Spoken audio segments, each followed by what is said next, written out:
A couple of years ago, I was that frantic mom at the grocery store every day, grabbing things in a hurry because I had to get dinner on the table in less than an hour and I had absolutely no idea what I was going to feed my family. But now, I already know what we're having for dinner tonight, and I know I have everything I need for it. Not just tonight, but tomorrow night and the night after, and even the night after that. And the reason it's so easy for me now is because I spend about 20 minutes on Saturday planning ahead for the whole week. Okay, I know I just lost some of you with that phrase, planning ahead, but if you are still here, hi, I'm Pahla B. I'm your best middle-aged fitness friend, and around here we are all about making peace with your menopausal body by finding a healthy weight and moving in ways that feel like self-love. And I know that it might not feel like it right now, but planning ahead is actually a beautiful act of self-love. Back when I didn't plan ahead, I was actually in a state of low-grade frustration and panic all the time, because I was always wondering, what am I going to make for dinner? How am I going to get all the ingredients? Who's going to like it? Who's going to not like it? And that constant worrying was really rough on me. Finally, I got fed up and I did something completely outside my comfort zone. I started planning ahead. Now, I am not by nature a planner at all, and it's kind of ironic because I also really don't like surprises, and I feel so much more calm and comfortable when I know what's coming next. But going to the grocery store every day was driving me crazy. It was eating up my gas budget, and it was actually taking time away from my growing business. So one day I did something completely out of the ordinary. I grabbed a pen and paper and I made a list of all of the meals that I was willing to make that my family was more or less willing to eat. And it turned out that there were so few things that we could agree on. No wonder I was constantly worrying about it. But that right there was the beginning of the system that I have now down to a science. And it's what I'm sharing with you today.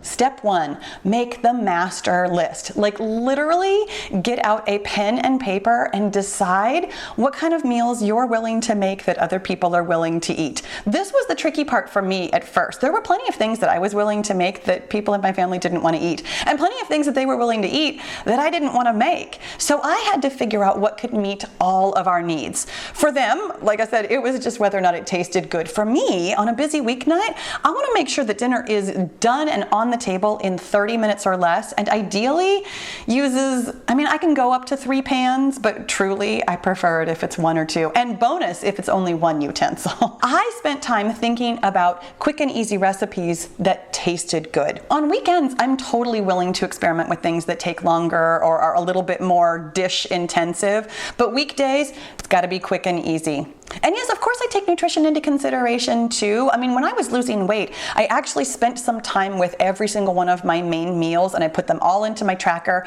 I figured out exactly whether or not I could make things that would fit into my calorie targets. I figured out what kinds of portion sizes. Like, I took the time to really think about the nutrition of it all, but I'm also really willing to do fun foods sometimes too. Nowadays, the list actually includes almost 30 meals. And there's of course some rotation between summertime and wintertime. With summertime, we have more salads. Wintertime, we have more like soups and chilies and things. But I've got enough for at least 2 and even 3 weeks before I have to repeat anything. I don't even remotely try and memorize this stuff. I have a physical list still on my refrigerator that's just held up by magnets, and when I try something new, we scribble it on there too. That way it makes it easy for me, and I'm not trying to think of things when I get to step 2. Step 2 is putting it on the calendar. Now for me, the calendar is actually our family whiteboard. It's like the brains and the communication center of our family. It's got everybody's schedules, it's got what they're doing for workouts, what they're doing for work, who needs leftovers for lunch, all those kinds of things on there. And so every Saturday morning, I wipe off the whiteboard and I spend some time deciding on the meals for week. This is my favorite part. I love this because the week is so full of possibilities and there are so many delicious things to eat. I do spend a couple of minutes trying to decide, okay, who's going to be home on what nights, who might need leftovers for lunch, all of that kind of stuff. But mostly, I just go with what sounds good to me.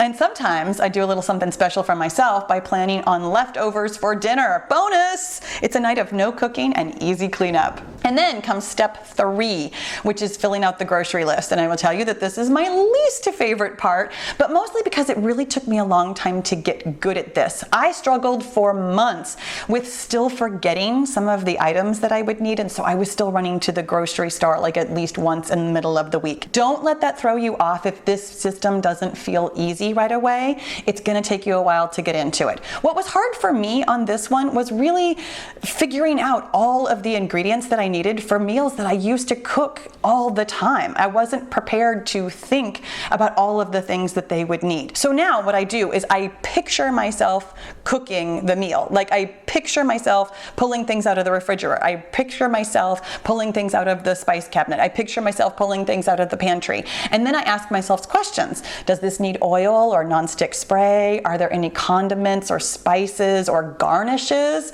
That was actually what I used to get really tripped up with, was the spices and garnishes. I would always forget those. But now I just make a special point to ask myself. And bonus tip, I actually create my grocery list in the order in which I'm gonna walk through the store, which makes the grocery shopping easy too.